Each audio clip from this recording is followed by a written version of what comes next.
2019 amendments to the 1997 Rules of Civil Procedure, Rules of Court pursuant to the provisions of Section 5, Paragraph 5 of Article 8 of the Constitution, the Supreme Court hereby adopts and promulgates the following rules concerning the protection and enforcement of constitutional rights, pleading, practice, and procedure in all courts, the admission to the practice of law, the integrated bar, and legal assistance to the underprivileged.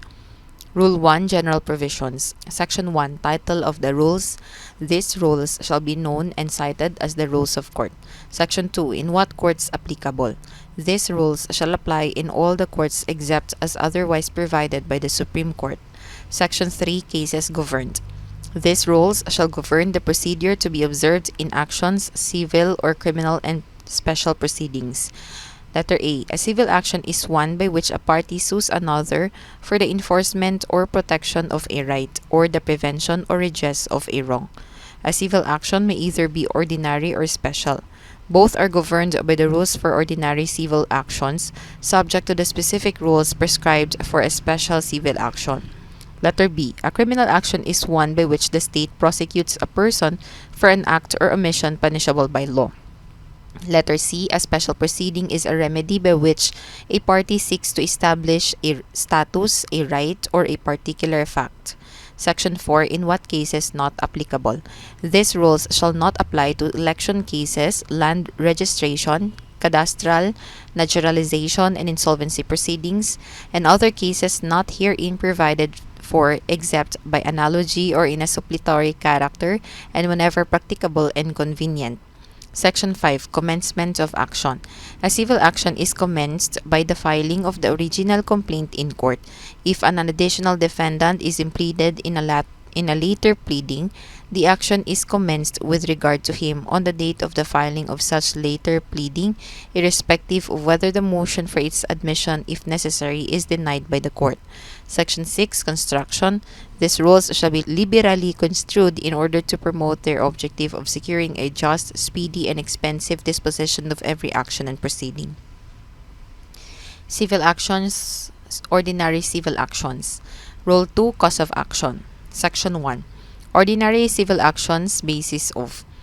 Every ordinary civil action must be based on a cause of action. Section 2. Cause of action defined. A cause of action is the act or omission by which a party violates a right of another. Section 3. One suit for a single cause of action. A party may not institute more than one suit for a single cause of action. Section 4. Splitting a single cause of action. Effect of. If two or more suits are instituted on the basis of the same cause of action, the filing of one or a judgment upon the merits in any one is available as a ground for the dismissal of the others. Section 5. Joinder of causes of action. A party may in one pleading assert in the alternative or otherwise as many causes of action as he may have against an opposing party, subject to the following conditions. Letter A. The party joining the causes of action shall comply with the rules on joinder of parties. Letter B. The joinder shall not include special civil actions or actions governed by special rules. Letter C. Where the causes of action are between the same parties but pertain to different venues or jurisdictions, the joinder may be allowed in the regional trial court provided one of the causes of action falls within the jurisdiction of said court and the venue lies therein. And letter D. Where the claims in all the causes of action are principally for recovery of money, the aggregate amount claimed shall be the test of jurisdiction. Section 6. Misjoinder of causes of action. Misjoinder of causes of action is not a ground for dismissal of an action. A misjoined cause of action may, on motion of a party or on the initiative of the court, be severed and proceeded with separately. Rule 3. Parties to civil actions. Section 1. Who may be parties? Plaintiff and defendant. Only natural or juridical persons or entities authorized by law may be parties in a civil action. The term plaintiff may refer to the claiming party, the counterclaimant, the cross-claimant, or the third, fourth, etc. party plaintiff. The term defendant may refer to the original defending party, the defendant in a counterclaim, the cross-defendant, or the third, fourth, etc. party defendant. Section 2. Parties in interest. A real party in interest is the party who stands to be benefited or injured by the judgment in the suit, or the party entitled to the avails of the suit. Unless otherwise authorized by law or these rules, every action must be prosecuted or defended in the name of the real party in interest. Section 3. Representatives as parties, where the action is allowed to be prosecuted or defended by a representative or someone acting in a fiduciary capacity. The beneficiary shall be included in the title of the case and shall be deemed to be the real party in interest. A representative may be a trustee of an express trust, a guardian, an executor or administrator, or a party authorized by law or these rules. An agent acting in his own name and for the benefit of an undisclosed principal may sue or be sued without joining the principal, except when the contract involves things belonging to the principal. Section 4. Spouses as parties. Husband and wife shall sue or be sued jointly except as provided by law. Section 5. Minor or incompetent persons. A minor or person alleged to be incompetent may sue or be sued with the assistance of his father, mother, guardian, or if he has none, a guardian ad litem. Section 6. Permissive joinder of parties. All persons in whom or against whom any right to relief in respect to or arising out of the same transaction or series of transaction is alleged to exist, whether jointly, severally, or in the alternative, may, except as otherwise provided in these rules, join as plaintiffs or be joined as defendants in one complaint, where any question of law or fact common to all such plaintiffs or to all such defendants may arise in the action, but the court may make such orders as may be just to prevent any plaintiff or defendant from being embarrassed or put to expense in connection with any proceedings in which he may have no interest. Section 7. Compulsory joinder of indispensable parties. Parties in interest without whom no final determination can be had of an action shall be joined either as plaintiffs or defendants. Section 8. Necessary party. A necessary party is one who is not indispensable, but who ought to be joined as a party if complete relief is to be accorded as to those already parties, or for a complete determination or settlement of the claim subject of the action. Section 9. Non-joinder of necessary parties to be pleaded. Whenever in any pleading in which a claim is asserted, a necessary party is not joined, the pleader shall set forth his name if known and shall state why he is omitted. Should the court find the reason for the omission unmeritorious, it may order the inclusion of the omitted necessary party if jurisdiction over his person may be obtained. The failure to comply with the order for his inclusion without justifiable cause shall be deemed a waiver of the claim against such party. The non-inclusion of a necessary party does not prevent the court from proceeding in the action, and the judgment rendered therein shall be without prejudice to the rights of such necessary party. Section 10. Unwilling co-plaintiff. If the consent of any party who should be joined as plaintiff cannot be obtained, he may be made a defendant, and the reason therefore shall be stated in the complaint. Section 11. Misjoinder and non-joinder of parties. Neither misjoinder nor non-joinder of parties is ground for dismissal of an action. Parties may be dropped or added by order of the court on motion of any party or on its own initiative at any stage of the action and on such terms as are just. Any claim against a misjoined party may be severed and proceeded with separately. Section 12. Class suit.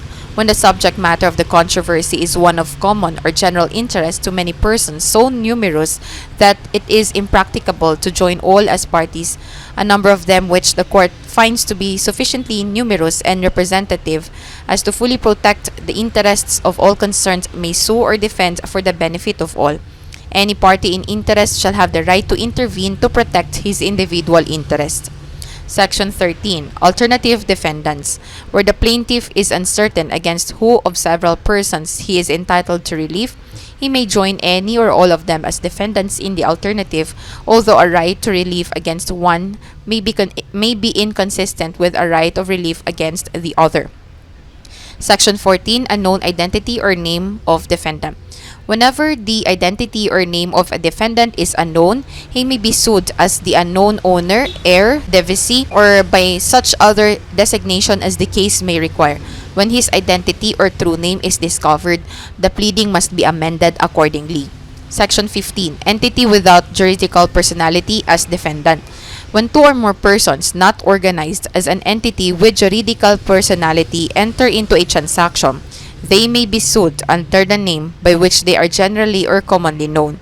In the answer of such defendant, the names and addresses of the persons composing said entity must all be revealed. Section 16. Death of party, duty of counsel. Whenever a party to a pending action dies, and the claim is not thereby extinguished, it shall be the duty of his counsel to inform the court within 30 days after such death of the fact thereof, and to give the name and address of his legal representative or representatives. Failure of counsel to comply with this duty shall be a ground for disciplinary action.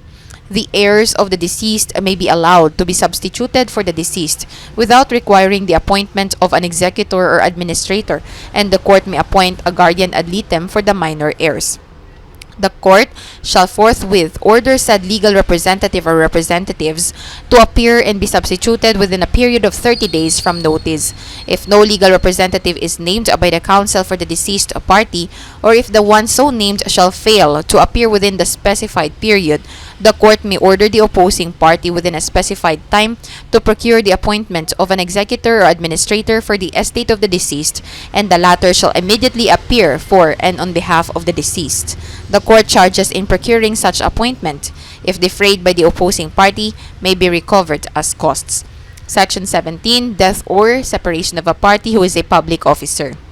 When a public officer is a party in an action in his official capacity, and during its pendency dies, resigns, or otherwise ceases to hold office, the action may be continued and maintained by or against his successor if within 30 days after the successor takes office or such time as may be granted by the court, it is satisfactorily shown to the court by any party that there is a substantial need for continuing or maintaining it, and that the successor adopts or continues or threatens to adopt or continue the action of his predecessor.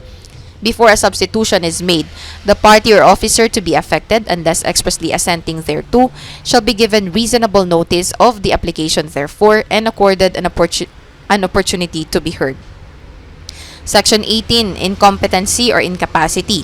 If a party becomes incompetent or incapacitated, the court, upon motion with notice, may allow the action to be continued by or against the incompetent or incapacitated person assisted by his legal guardian or guardian ad litem.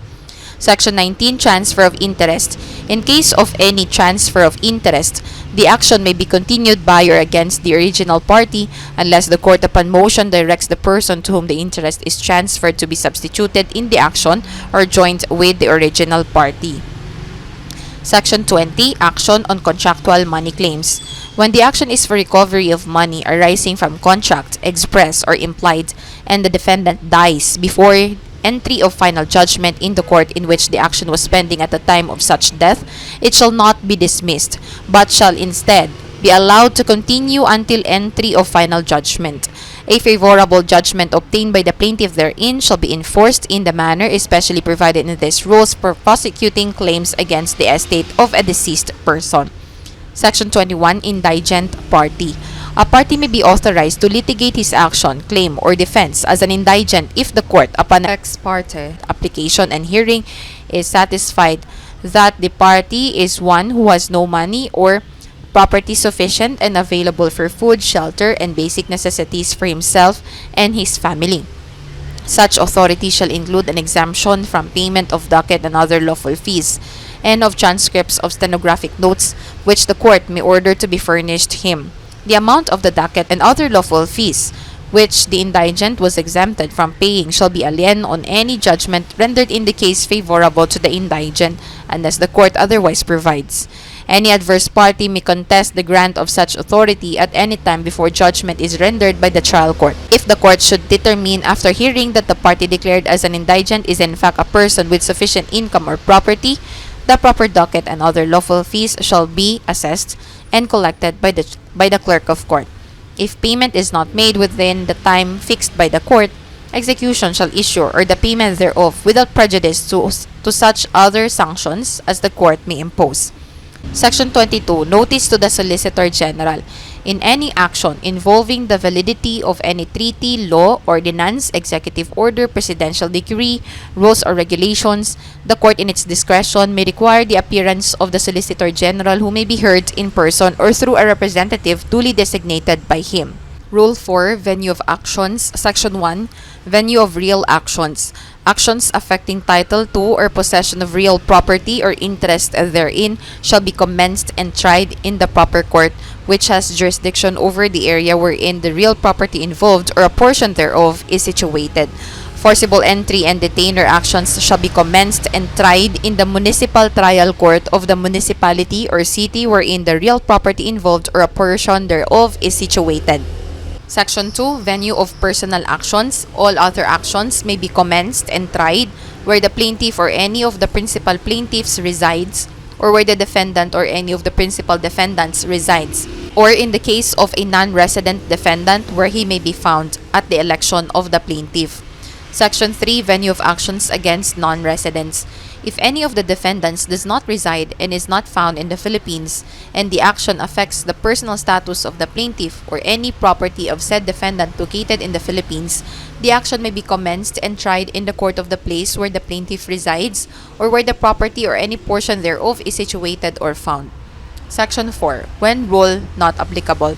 This rule shall not apply, letter A, in those cases where a specific rule or law provides otherwise, or letter B, where the parties have validly agreed in writing before the filing of the action on the exclusive venue thereof.